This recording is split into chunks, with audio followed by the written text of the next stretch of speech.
Lee, and in today's episode of Subpar Cooking, we're going to be teaching you how to spice up your ramen noodles.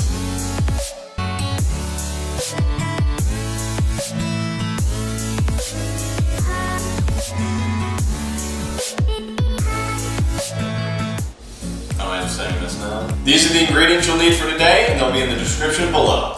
I gotta get some of this fucking ramen. Uh-oh. We asked Twitter for what flavor they preferred for today's episode, and they chose beef. And if you want to say in the next episode, follow me on Twitter at Cricksor.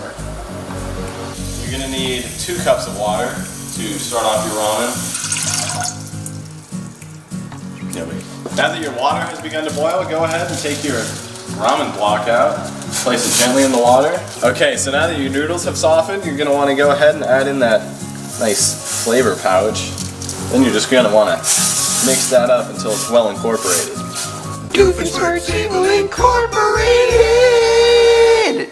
Now that everything is incorporated, go ahead, take some non-specified soy sauce and just pour a bit in. It should be about a tablespoon, maybe a bit more. There you go. And you just stir that up. Then we'll add the egg. There we go. And just crack that right into the middle. Then top it off for about 2 minutes. Just let everything cook. Then as soon as that's done, it'll be ready to serve. Get in here, cameraman. It'll get a bit foggy. Right down here. There you go. Nice and bubbly. No, now you're gonna get the lid! Is that the white stuff? Is that the egg? Yeah. What'd it do? It cooked, Emery. What are you talking about? Eggs do that? This area, ready? That's cool.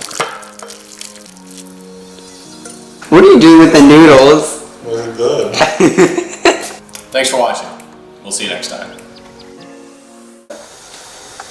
Too sexy.